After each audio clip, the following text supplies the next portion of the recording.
inakuwa ni siku bora sana. Na siku ya Ijumaa tena ndio siku ambayo wanasema wanazuoni kitasimama kiyama.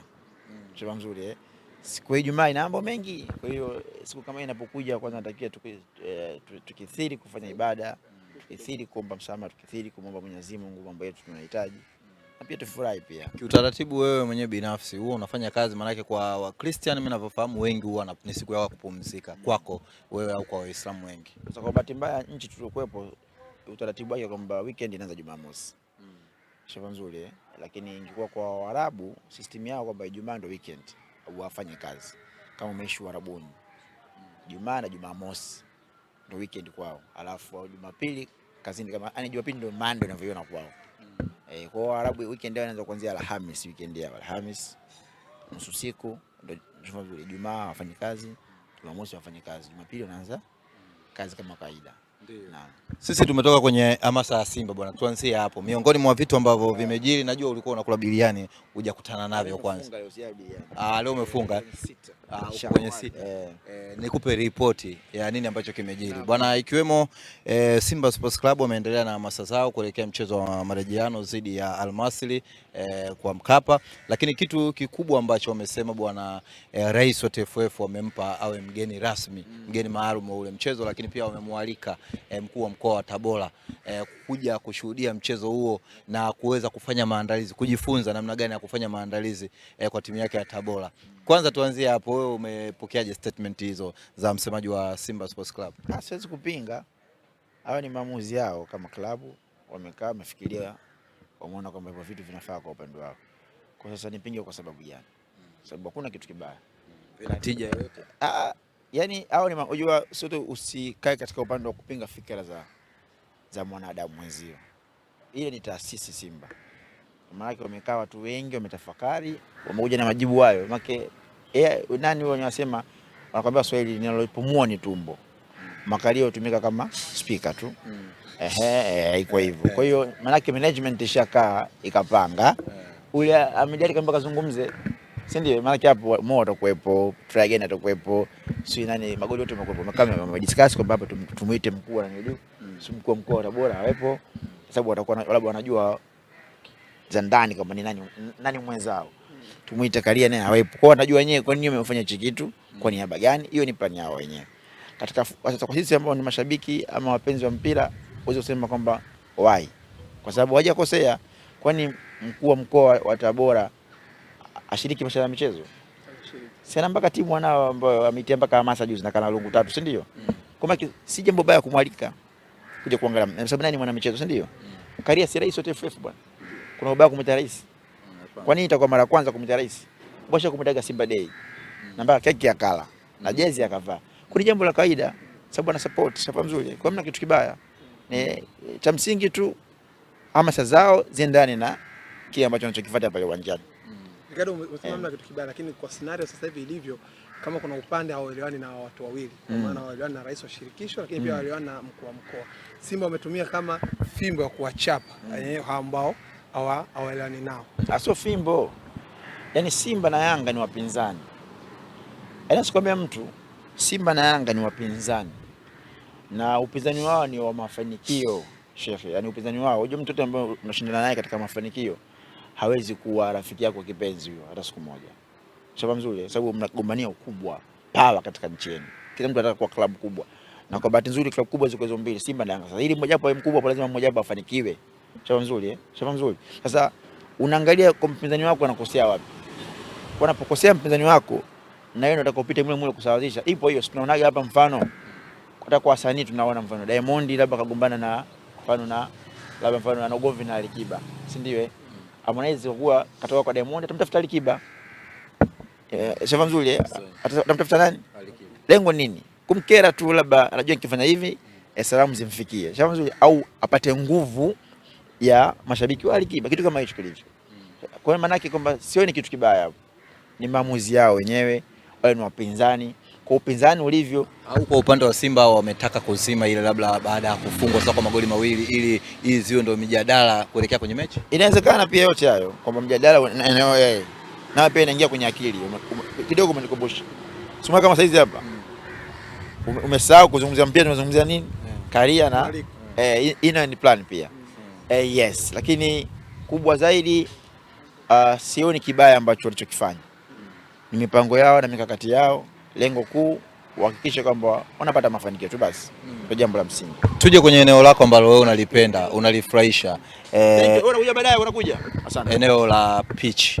Kule Simba amepoteza kwa mabao 2-0. Kwa uchache, kitu gani ambacho Simba alikikosea kuanzia mbinu za mwalimu, selection ya kikosi mpaka wakaweza kupoteza mchezo, lakini Simba alikuwa amedominate mchezo ule kwa asilimia kubwa sana, kwa maana kupata mashuti 18 lakini on target 7, lakini hakupata mabao. Lakini katika upande wa sabu pia watu wengi wameonekana kulalamika kwa maana mwalimu alifanya sabu 2 tu tofauti na wapinzani wake.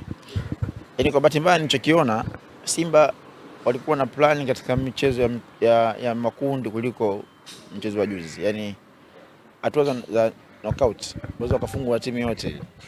Unaweza ukatolewa na timu yote ile. Sababu mifano ipo duniani. Barcelona ambaye bingwa la Liga alikuja kutolewa na Chelsea ambayo ipo nafasi ya 6 sio ya 7 kwenye Premier League huko. Shamba nzuri Liverpool anakuwa bingwa wa Champions League. Kwenye Premier League yupo nafasi ya 8. Yaani mbovu wa kutupilia. Kwa nini sasa wanafanikiwa hivyo? Kwa sababu kuna tofauti ya ligi na knockout. Yaani knockout inakufanya uishi katika sehemu moja kati ya mbili. Ligi mara nyingi ni unajua kuna plan, mfano msimu ukianza kuna season plan. Yaani season yaani plan ya msimu mzima. Kama msimu huu tunachezaje. Chama nzuri alafu kuna game plan. Sasa mara nyingi mtoano ni game plan. Ndio maana bingwa wetu wa Afrika Al Ahly waweza kama na mbovu ni makundi huko. Akifika robo tu akamatiki. Hata yule ambaye atamfunga 5 basi atamfunga na atamtoa. Kwa sababu inakuwa sio sehemu tena ya faina, kwa ni game plan, yani tunachezaje. Kwa walichofanya na nafikiri Simba waliiniwa kwenye game plan tu. Baada ya Waarabu kupata goli, walipokubali kuwaruhusu Simba watawale mpira maeneo mengi. Afu na zone wakawa na asubiri waje wa block. Simba kaamini hawa kwamba inawezekana, wakaingia kwenye mtego wakafunga goli la pili. Lakini hao hawakuwa kwenye plan. Baada ya kuona sasa kwamba unajua kwenye mpira sometimes mpira una raha sometimes. The way unavyopata the space za kuchezea mchezaji unasikia raha kugusa kila wakati. Sasa ile raha ile kuna watu sasa kubwa na kuvizia na manati. Wewe unasikia raha. Na kuvizia umejaa kofi kamba ya pili. Shamba mzuri. Kwa wao walikuwa kwenye plani Waarabu, ndio plani yao iko vile, kwa sababu kabla ya game nimsikia Fadu alisema kwamba wanakutana na wapinzani ambao wanapenda mpinzani wao amiliki mpira ili wao wapate space ya kupiga counter attack. Alizungumza yule Fadu. Lakini nafikiri alipokwenda kule pia naye kasahau huo mtego. Lakini kwa nini kasahau? Pengine alielekeza wasiingie katika mtego huo.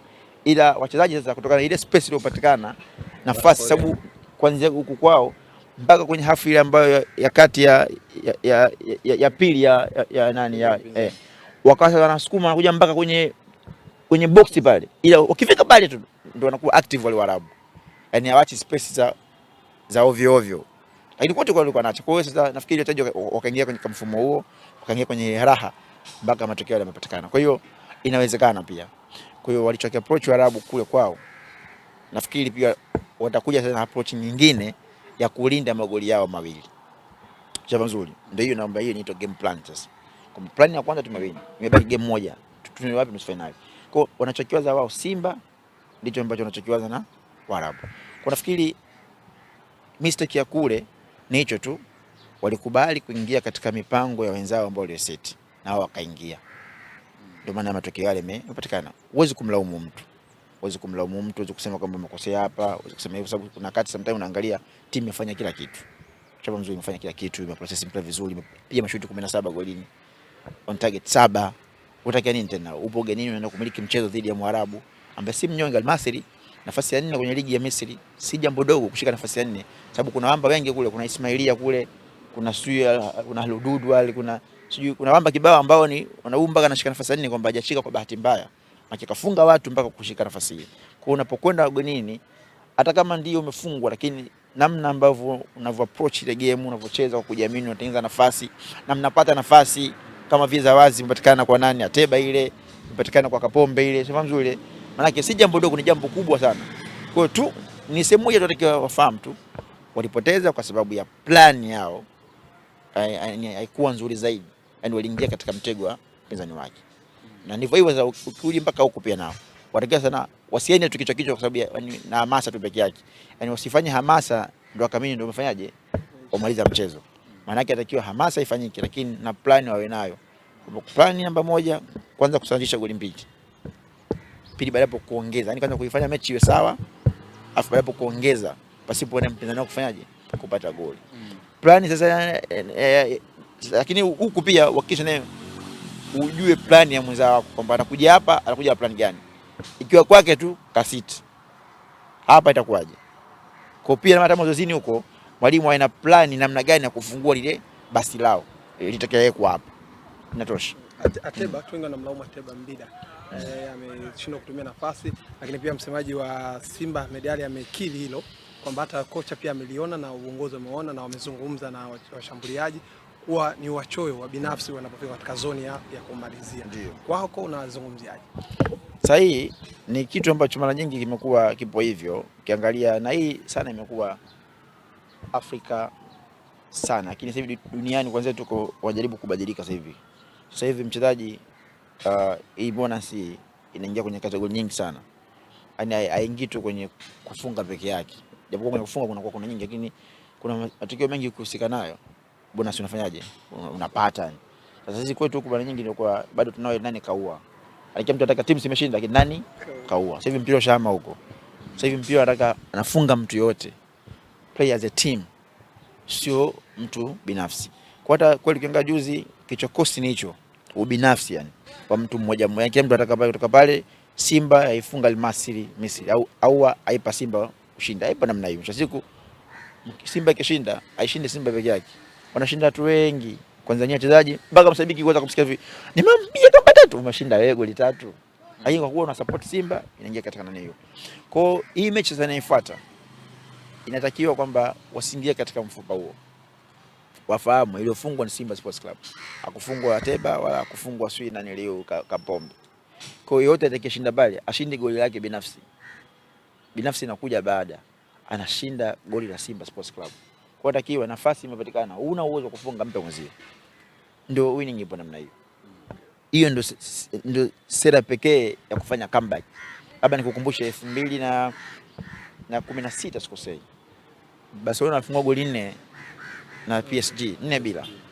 Wanakuja huku no camp. Messi alijiangalia ile mechi. Aliona imemkubali Neymar. Tazama, yani ndani ya kiwanja kwa kama leo hii mechi Neymar ndio mechi yake imemkubali. Kuna matukio ya kuamua mechi yote aliamua Neymar. Kwanza alimpa penalty ambapo timu inatakiwa ishinde goli ngapi? Ishinde goli alimpa free kick ambapo anafunga goli la 4 Neymar. Akaja akampa penalty ambapo anafunga goli la 5 Neymar. Afakaja Neymar akaassist goli la mwisho, timu inaingia robo finali. Na huyo nani anayekwambia ni Lionel? Unamjua kwenye matukio yote anaweza kuyafanya na uwasita hiyo. Maana yake aliangalia kwamba mechi inahitaji nini? Tunahitaji tuvuke. Akatazama leo nani mwenye siku nzuri kwetu? Bwa mdogo na siku acha hii ipite siku yake. Sisi Waswahili hatuna tabia, sasa na Tanzania. Hatuna kuheshimu kwamba leo mechi imemkubali Kibu Denis. Sasa kila tukio lende kwa nani? Sisi hatuna. Hata kama mkatao unampalia naye anataka alazimisha afanye matukio. Na kwa sababu mwisho siku unakuta mtu mechi imeisha wanapata matusi mengi kwa sababu hawajitambui. Mtaji mpira atakojijue tu. Tachi ya kwanza jiandaa kwamba leo nitachekesha mndani. Watakojijue. Kwa ukwepe kufika kwenye matukio ambayo yatakutukanisha. Hii wazungu wanajijua. Ndio kuna wakati ukuta mtu anasema Ronaldo haonekani kabisa uwanjani leo. Uje kuona hicho kitu na kufundisha leo ukae nacho. Ronaldo hayupo, sio kama hayupo. Kashajigundua kama leo siku katika nyakati nzuri. Sasa mimi siendi kwenye matukio ambayo yatanitukanisha. Bora naonekana nimefichwa huko kufanyaje? Kukosea. Shava mzuri. Huko akaendelea kutafuta nyakati nzuri. Sasa sisi tuko namna hiyo, unakuta mtu atakapo kwenye nyakati mbovu atakalazimishe. Ndio unakuta makosa yanakuwa mengi. Afu mwenza wapo ambao yupo kwenye nyakati nzuri unakuta wanamnyima sasa zile nafasi. Sababu kwa kile mtu anataka kuwa mbinafsi. Kwa hiyo kwa mechi ya marudiano kwa Simba ipaswe kuwa namna hiyo. Zipo mechi yategemea unataka nini. Hizo jaribu. Kuna mechi zinakuhusu upata hata nafasi 10 mechi moja. Sio na kina Mashujaa. Upo KMC hapo. Hapo hata ukikosa 10 mtapata ya 12. Na hiyo kuna game hazihitaji nafasi 10 Sheikh. one chance one goal. Ndivyo hata wale Waarabu waliangalia kule, walitumia zona hivyo tu. Wamekwenda kwanza imo, wakarudi. Chance kama 3 tu. Wamejaribu shule imesha. Ndio kuna game zinakuruhusu hivyo tu. Kuna game shares kuruhusu tu upate 10 ndio ufunge moja. Hakuna hiyo game. Kuna wanatakiwa fahamu wachezaji. Kama mechi ni ya one chance one goal, nafasi 10 funga 8. Lakini the way kila muda unazidi kwenda, utapozidi kupoteza nafasi. Wewe nguvu inakuisha, au nguvu inafanyaje? Unashangaa mtu atakapiga huko ndio away hapa shehe. Tupo, nimesema tu, sio kama kweli. Unashangaa mtu atakapiga huko ndio away. Kutokana nini na uzembe watakayofanya wachezaji? Wow, full stop tumemaliza. Hakuna lingine. Maalim Zingizi. Mimi nataka pia uzungumzie hapo Elie Mpanzu. Katika mchezo ule alikuwa na wakati mzuri sana. Watu wengi sana wameonekana kumsifia. Wewe kwako binafsi unamzungumzia? Mchezaji mzuri kaonesha. Mchezaji mzuri. Ndio hicho ninachokwambia. Respect. Yaani sisi tumeumbwa selfish Waswahili. Hatujui kujua mchezaji gani ana msaada wa kiasi gani. Mchezaji mzuri. Anakwambia Didier Deschamps. Anakwambia wakati wako national team ya Ufaransa walikuwa wakiwa na wakati mgumu. Walikuwa wanajitahidi mpira umfikie Zidane kwa hali yote ile. Kwa kubutua. Yaani madi umfikie akaulizwa kwa nini, anasema ulikuwa mpira ukienda kwa Zidane. Najua tunakuwa tuko sehemu salama. Messi aliojiwa akasema kati ya Suarez kipindi kile utatu wao. Kati ya Suarez na Neymar walikuwa wakifungua. Basi nilikuwa na enjoy kumpasia Neymar kuliko kumpa Suarez. Kwa nini? Sababu Neymar anaweza yani mpira unakuwa sehemu salama kuliko ukimpa nani? Unajua maana yake, umetoa mifano. Kutambuana. Yaani kujuana kwenye mpira kwamba sisi timu yetu tuna mtu ana uzuri huu na uzuri huu. Kama tunataka ushindi tumtumie. Sasa sisi Waswahili tulivyo, yule ambaye anakuja ndio mbora, watu wanafanya fitna. Wengine apasi huyo, apoi pasi sababu gani? Atangaa yeye. Yupo mchezaji alikuwa anacheza na mtu. Yeye namba 9 mwenzie namba 10 na bado akampiga msumari. Kisa nini? Huyu anang'aa sana kwenye mechi. Sasa wewe unaanza na yeye anaanza. Maana yake anakusaidia timu ipate ushindi. Na yeye pia upo kwenye first 11. Bado anampiga msumari. Kisa nini? Ataka niende awe top. Umeona zilivyo Swahili sisi? Ataka ufalme. Sasa Mpanzu ukimwangalia kwamba ana sifa, ana uwezo, kwanza ana uwezo kupunguza tatu ili watatu. Ana uwezo kutouch. Vision anayo, kufunga anajua. Sasa itakuwa ndio mchezaji wa kwanza kwenye uhatari wa timu. Sio useme mwalimu. Wachezaji wao ndio waone kwamba huyu anatakiwa awe silaha yetu. Unajua mpaka Simba ukiangalia mpaka juzi nani msikia Oscar anasema kwamba Chama na umuhimu kwenye timu ya Simba. Haiko namna hiyo. Hawaheshimiani tu wachezaji. Lakini pale wapo wachezaji ambao wanaweza kuwa zaidi ya Chama. Uwezo nao. Heshima hakuna. Msimu wa kwanza anakuja Stefan Ziziki, mtania kidogo hapa ili unielewe. Yanga tu kumwelewa, si ndio? Baada ya msimu wa pili timu nzima sasa kujua kwamba sasa huyu ndio playmaker wetu. Hajafahamu sio Ziziki. Na mpaka leo iangalie Yanga sina Chama, ina Pacome, lakini playmaker wa Yanga ni nani? Respect, yani heshima inaitwa. Na wengine wamekubali kwamba huyu ndio playmaker wetu. Sasa ndio mpira kama hiyo. Mpanzu ni mchezaji mzuri sana. Isipokuwa kwamba wenzie wanamnyima ile haki yake, ile heshima, respect. Kwa sababu yule mtu wote ambaye kwenye mpira ana uwezo wa kupunguzia gap, yani kupunguza gap Sheikh, unatakiwa mfly. Kwa sababu anapunguza, yani anakaribisha nyinyi kufika kwenye eneo la hatari zaidi kwa muda mchache kuliko ile kutoka mmoja mmoja. Kwa mzuri nampata mtu ambaye ana uwezo sasa akapunguza gap la watu watatu, mkafika mpaka pale mkafanya maamuzi yenu mazuri na mkapata matokeo. Lakini heshima hiyo inakosekana. Kila mtu sasa hivi kimwangalia Simba haraka naye kuwa kama Neymar. Atakukaa nao. Uone. Huyu atakukaa nao. Yaani ama expect ile. Kama mimi kazi yangu mimi Kip Dennis. Mimi nitakisha kama mimi Mbappe. Naruka nao na gongana nao. Mbappe. Huyu nani huyu sio au. Mimi kazi yangu mimi kuhakikisha kama mimi nakuwa ni yaani mimi fisi na vizia nafasi pale. Ataiba kazi tena mimi nakutana nazo. Huyu Mpanzu unatakiwa playmaker wetu. Touch kapewa kagusa kaingia pale kampa mtu kumgusia mondoka sogea 1-2 pita nende tutengeneze nafasi tufunge magoli. Hakuna hicho kitu kinakosekana. Ndio wao mwalimu akasema uchoyo unaanzia hapo kwenye ubinafsi pia. Kwamba sehemu unajua kwamba hapa nikimpa Mpanzu atafika pale. Wewe unataka utani upige jiwe. Upo huko jiwe utapiga, una nguvu hizo kupiga jiwe. Hawana mashujaa, sio mashujaa wale. Kwamba tayari kipa kashaambiwa bana huko mpango mzima. Kwamba go!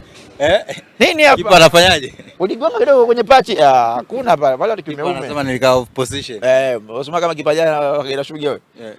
Hapa go imo. Kosti. Ndio mpira wetu upo namna hiyo. Vitu familiane tu. Na Spain kaiwa ngoma huko kabla kisha white tayari. Yaani na yeye ipo sawa na mchezaji. Kaona huyu mchezaji sababu ipo naye sawa tayari. Maki alikuwa wako nyuma wachezaji. Yeye yuko hapa. Iko na hapa. Nikisenyosha na mkono huu hapa. Anataka nimekosea. Akaiwa na mkono wa kulia kwamba yaani kazidi huyu. Lakini huko ni perfect. Sababu unakutana na watu ambao wana nguvu, wako strong, watu wana mikakati, watu wana vision, wana akili. Kuna bidii sasa nyinyi mwendo kwa mipango. Lazima mchague. Mbona Simba nyuma alikuwa anaweza? Ile Simba nyuma ilikuwa inaweza kwamba Chama wewe mechi umebeba. Unajua wachague hapa. Yaani ule mimi naona sio Mpanzu anatakiwa pale jukumu. 100% na hakika anaweza kaisaidia Simba sababu ana vitu vingi. Yaani mtaje pale ana mambo mengi anaweza kuyafanya katika dakika 90 kuliko wengine. Wengine tu mwingine anaweza mfano Kibu atakufa nguvu tu. Ama kingine. Akili ndio hivyo tena. Kisoda. Baki simsemi kwa sababu nini? Ndio hivyo. Sababu mpira ni mchezo wa akili Sheikh. Ndio maana machizi wachezi nini? Hawachezi mpira machizi. Sababu mpira ni mchezo wa nini? Nitajia ushasikia hata kwenye odi za machizi hizi kuna wanacheza mpira nje ushakusikia? Sababu ni mchezo wa akili. Sasa kwa hiyo akili pia yako ndogo watu wanajua kama akili yake ndogo. Shafa mzuri kwa sababu wanajua pale sehemu akili lakini akatumia lakini nguvu kubwa. Na hiyo lakini nguvu yake inasaidia kidogo. Na ndio maana wini sana kwenye matukio mengi kwa sababu ana power. So brain. Afu na mtu ana wini kwenye matukio mengi sababu ana kwa sababu ukiangalia pale kwa Simba unaona mtaji mwenye brain kwa kipindi hiki mwenye vision. Ule Mpanzu hata aina yake ambapo anavyochukua mpira, angalia goli ngapi alifunga kule dhidi ya Coast, anafunga nani ule Mutale ule. Ile Coast alivyo hapa. Afakatia pale hivi. Pale la haula angekuwa ndo mtu mwingine na maguvu mengi. Angeiwa hapa hilo jiwe. Tabu la Enza kimsangabuti. Umekuta kama sio maka mto mlima Meru. Alimwona ule akili kaibua Afrika na yeye kapa hii ni akili vision. Kwa ule mtu anaye yani ambaye anaweza kulainisha mpango yao. Yaani sioni hata sababu ya sasa hivi watu kumfikiria Chama tena. Yupo mtu lakini majukumu hapa apewi kwa sababu na sio kama pesa. Lakini hata kama mwalimu jamani mpende kwa nani? Au wenzie. Kama nampa ana sentani. Singizi kwa uchache tukwache uende. Kwa uchache tukwache uende. Young Africans juzi amecheza na Tabora ndio vigingi hivyo venye tunavisema anavipangusa. Maana yake amebakisha Azam na kama na mechi ya mnyama itakuwepo unamuona kutetea taji lake msimu. Kwa hapa bakia. Labda mechi ngumu labda kidogo na Azam. Mechi ngumu na nani? Azam. Kwa sababu inakuwa kiumeume lakini pia ana nafasi kubwa pia ya kupata naniliu ushindi. Na Yanga yeye anajua kama mechi ngumu na Azam anajua hilo. Akizobaki zote wasipige kelele. Kwanza hapo zobaki na mechi ngapi ambapo anacheza naniliu? Mkoani. Acha mkoani. Kashamaliza sasa. Kamaliza. Kwa hiyo hapo kitu ngapi? KMC. Zote. Kabaki na nani? Ana mnyama tu hapo labda ya Simba ya akaelekea chana nayo. Nyumbani. Make haya. Mtoe Azam. Mechi 6. Kwa Simba na Azam si ndio? Na baki 4 si ndio? 4 wapi? Anatoka anampara JKT. JKT kashamaliza naye. JKT. Anapata na Coast. Wapi? KMC. Alafu na Azam Chamazi. Alafu na nani mwingine atakana naye yuko na mechi nyingi anamaliza hapo tuseme kwa ujumla. KMC pale KMC. Ilikuwa mechi, yani mechi ni msimu huu. Ilikuwa zinazomia ubingwa kati ya Simba na Yanga. Unajua ya Tabora yeye ilikuwa imetokea tu emergency ile. Yanga kufunga Tabora, yeye imetokea tu emergency tu. Yaani jambo kwenye nchi ile ndio. Kuna timu kuja kupata matokeo kwa Simba na Yanga. Wakiwa wanataka ubingwa nyumbani kwao, hiyo emergency. Babaka Mungu siku hizi achefuko sana Mungu. Aniamua kama mechi nyingi ambazo wanapotezaga Simba na Yanga ni zile mechi ambazo zimetokea, sio kwamba yani imetokea, yani sikiza ninakwambia, yani imetokea sana nakuta ni mkoani. Sio nyumbani. Ndio maana unakuta Simba za kambovu mnaiona bali kashika nafasi ya pili. Si Yanga bakuli, nakumbuka Yanga bakuli hapo. Miaka minne Yanga ile imeshika nafasi ya ngapi? Ili haina ugumu wote shehe. Ili ni mchoro wako tu. Mchoro tu. ukiwa na mchoro mzuri ambao ligi hii ukiwa Azam mtapokosea hapo kwenye mchoro tu basi. Azam ndio tatizo. Mchoro tu ndio anamkosti Azam kama ni mchoro tu hapa. Naisha kujaribu mchoro akaona shughuli yake. Itamtoa damu mchoro. Ndio mpaka hata kimchoro. Anataka nilio tu. Yeye anataka kipijo. Sasa hiki kipijo ligi ngumu. Mungu nisaidie. Yaani hii kipijo ligi sio nyepesi. Sababu haina formula kuna sehemu. Watu wana mifumo. Watu wajituma kweli. Kipijo ligi ngumu. Lakini ukisema ipigwe quality ya mechi. Hii ligi ngumu sana kipijo. Msikie ninachokwambia. Acha bwana. Nakwambia hata kama quality una Stefano, una Pacome amekasirika, una Maxi. Hapo mbele na kupaduke. Nisikilize nikwambie shehe. Hii ligi kipijwe. Yaani kipijwe kweli yani. Hip hop. Hip hop yenyewe ipatikane. Wewe ligi ngumu. Asikwambia mimi nakwambia kweli. Lakini ligi mchoro ndo unafanya. Ndio nakwambia kwa hizo mechi zilizobaki hizo. Hapa mechi ngumu kwa Yanga na Niliu. Azam peke yake. Na hata Simba mfano. Iko mechi ngumu yani yeye hizo mbili Azam na Yanga ile. Na hiyo mechi ndio inaamua nani, ndio mechi imetoka mitiani sababu ndio inaamua nani bingwa. Angeshinda pale mechi au draw pale. Au mpaka na kuwa bingwa. Kwa mpaka fulani sio kama mtoka amefuatia